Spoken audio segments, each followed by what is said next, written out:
Oh, gee, baby. You're too fast. Every time I'm like, I'm going to do it today. And then I'm like, it's over my head. You want to do it? Go on. Oh, gee. I'm psyched. I got to practice. I'll get better. That was worth coming to work for today. Actually, right there. Next time, I'm going to blow you away. So, I'm mind blown. So, Chris, you're with us for the first time today, and I was flabbergasted by, show him your bows. Whoa! Yes. He was coming in dropping to do some bows on him. serious networking on Outnumbered and had to put on some patches. That's a real lumberjack right there. It is. It's hard to replace these A jackets. lot of lumberjacks and blazers. In D.C., that's the closest we get to lumberjack. With a little flannel That's why on the no bows. one should ever live there. The best way to hide at a Trump rally when they would come in for the press on the campaign trail, I would just run into the bathroom and take off my tie and like put my jacket around my shirt. Everyone else was getting rounded up. Tucker Carlson, they would always catch him in a second because he's like don't a foot take taller fashion than anyone. advice from him. No. He's a mess. What? He's a mess. He's got his shirts custom made in Maine. Wow. Fancy. Yeah. That's a lovely statement. That's a lot to I just know. like to rag on I'm him a fan. whenever I can. I'm a Maine fan. It's beautiful. And the lobster. So, Chris, can we talk about this wonderful, beautiful, huge book you wrote? The Art of the Donald comes out Are you a Donald October Trump 10th. fan?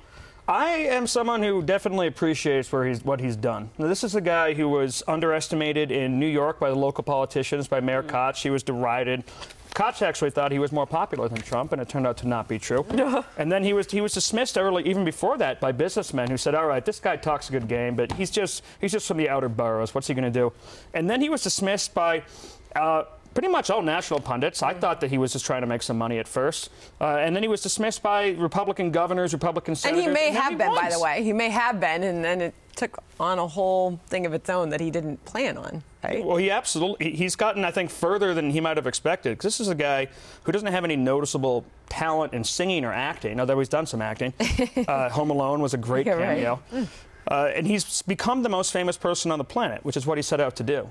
So I wrote a book, The Art of the Donald, which is 30 lessons you can take from Trump's life, coming out on October 10th. And it's the lessons that you wouldn't quite expect. It's not the average self-help book, and it's mixing with a lot of humor and making fun of reporters. Can you give us one example? How about the first one? First one, oh, geez, I can't even recall the first one. Just the first one is don't underestimate somebody. Donald Trump, okay, here's a fun one that I kind of wrap up the book with, is some lifestyle ideas. How to dress for success, how to dress like a man. Donald Trump is someone who always has had his style. People have tried to dismiss him as being this Wall Street guy who's just trying to imitate from that movie, Wall Street, get that Gordon Gekko look. But if you look back before that movie, he's always dressed like that. And the reason why he was able to walk into a diner in New Hampshire or walk into a gymnasium in Iowa and get along with people who had a Vietnam hat, Vietnam jacket, jeans, and boots on in that fancy suit, in that red hat, is because the way he dresses, he's actually comfortable. He's comfortable with who he is. Good point. He's not taking some focus group thing like, all right, I'm button one more I'm button. going to wear a cardigan now. Yeah, Or a sweater vest. I love Rick Santorum. People wear this. Yes. Or talk See, with a that's certain what's accent. so interesting is because throughout the entire presidential campaign, people would deride him for being a billionaire and snooty, but he was more capable than any other candidate of going into these places and these states and county fairs, and people were so excited to meet him and connected with him. Does that ring to his authenticity? Absolutely. Like, so on the New Hampshire campaign trail, on the day of the primary, I got in there early for a front row seat for Fox and Friends in the booth there, and everyone was gathered in snow gear. It was pretty cold, and Jeb Bush was alone at the counter, looking like a sad painting, and he left after his interview through the back door. And then Chris Christie Was he came low in. energy?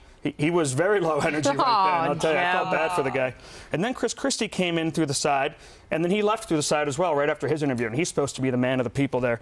And then Donald Trump came in, and by the time he sat down with Tucker and Ducey, he knew the names of the cooks. He was ordering from the back, being like, who are you voting for? Wow. And then an hour and a half later, the place was still under Secret Service protection because he hadn't left. He and his wife were like eating a carb-heavy pancake platter. Melania was too. Wait, She what was shoes? sitting there. Wait. What You shoes was she witnessed wearing? Mrs. Trump eating carbs. She was at the table with them. Okay. But what shoes was she absorbative. wearing? She is professional. More Osmosis. importantly, I can't recall. that was a joke. Secret Service in case wouldn't let me near anyone it. Didn't get it. No, but those are all. I didn't hear it. Oh, I said what They're- shoes was she wearing? Oh, my goodness. Adding to the authenticity was something even Hillary Clinton complimented him for in one of the debates. When asked to note something positive about her opponent, she noted his family, and his interaction with his family seems to be very genuine, and he's a father and a grandfather, and I'm sure you probably wrote that in the book, too. Yeah, because people derided him, and they said that, you know, maybe he's got the modern American family. He's got 2 ex-wives, a current wife, kids from all these different wives. He's also got something that is really noticeable. Now, amongst the super rich in fancy cities like New York City, there's a problem where even with normal American families, at least one child, somebody somewhere in the family, you're going to have some issues at some point. Donald Trump's got a whole family, all of his kids. They all get along. They all obviously love him. They can all be trusted to run his business. So he's done something right. And even his ex-wives seem to be getting along with him better than some people's actual husbands and wives. Nobody ever mentions the word that people have said so much about him and that we hear him say a lot, and that's the word love. Like, maybe that's just even when he talks about the dreamers. Maybe that's just it. Maybe it's that simple, right? Okay, I want to ask you something, because this is a theme throughout his books. Never admit when you're wrong. Is that part of the art of the Donald? Absolutely. I think he learned that a little bit from Roger Stone, or at least it was cultivated in Roy Cohn, the old lawyer for McCarthy, who he met in New York City. Even when you're wrong, it doesn't necessarily do right to tell your enemies that you know that they're Very right. specifically in the Art of the Deal, he said, never say you're sorry. And never apologize. I mean, they'll use it to hurt you, and he knew that. Remember, Mitt Romney wrote a book called No Apologies, and then the entire campaign trail, he apologized for being wealthy, being successful, having a beautiful That's why family. people didn't like him. him. He went after the president as a candidate, and then after that apologized. Oh, yeah. Well, he apologizes all the frogs, time. legs, and marshmallows. That'll do it. The Art of the Donald is the book, and no doubt you have seen kind of behind the scenes a little bit. We saw something on Outnumbered last week with the president and the first lady on the ground for the third time, because he did 2 trips to Texas after Harvey, and then he was on the ground for Irma last week. We covered it live here.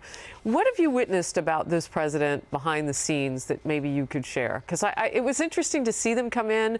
They paid for the food for that particular stop there for Irma victims. I think to your point, he walks in a room and he gets to know everybody in the room, the names of the cook, the names of the people serving the food, and that says a lot. But don't all politicians kind of do that? No, they actually don't. And I will not name names, but on the Outnumbered couch, quite a few of the presidential that's just us here. quite a few of the presidential candidates were guests on the show, and there were vast Let's differences. not name any names right now. No, we're not going to name names, but there were vast differences in comportment. Yeah. The way they held themselves, the way they talked to their staff, the way they engaged during commercial breaks, the little things about people that give you glimpses into their true character. By the way, we only have 2 minutes left, and topic number 2 was to ask Miss Kennedy about your big event this weekend. It's on. By the way, it's on the live chat. Like people are. Kevin Dubuque is saying congratulations. Please on tell us. Oh, thank you. Iron I did a half Ironman, which. It was people who race, woman? it's a 70.3. That means it's 70 miles. There's a 2,000-meter swim, a 56-mile bike, and a 13.1-mile run at the end. And I've been racing triathlon for 22 years, and it's no matter what race you do, every race presents its own challenges, and you really have to overcome something. And last week, Sandra told me, don't let your mind out your body. And I always internalize a mantra when I'm racing, because oftentimes, and I've read this from professional athletes, that sometimes you have to go minute by minute in order to sustain your pace, in order to get through the finish line, because there's so much self-doubt. And I was at the starting line with all these people, athletes of different ages and backgrounds and training levels. There was a little bit of self-doubt in everyone, no matter how much you've trained. And Sandra was a Division I athlete at LSU and still holds the steeplechase record. But you even said that you had to go through every race the night before because so much can seep in mentally, and it takes something special to carry you through, even for us civilians. Yeah. So is it easier or harder than an hour on Outnumbered overall? I was just thinking about that last yoga class I took. I was like, I'm not going to let my mind doubt my body. It's interesting because after 4 hours in the race, then you start a 2-hour run. And that's when you really have to tap into something different. You have to trust your training. You have to make sure you get the right. Today? My quads are a little bit fatigued, but I'm not really sore. So I was really happy. I foam rolled and stretched last night. Super but shape. I turned 45 a week and a half ago. No. And So, but as you get into your 40s and 50s, you have to train differently. You have to train smarter. You have to be really diligent. Thank you with your nutrition and stretching and everything else. And so that was your routine for the show today. Thank you. You foam rolled. You. You're a Virgo then, huh? That's right. My reporters and editors are always going on hikes in the weekend. It's like, why would you climb a mountain on the weekend? No way. It's the best. All right, thank you very much. Bye-bye.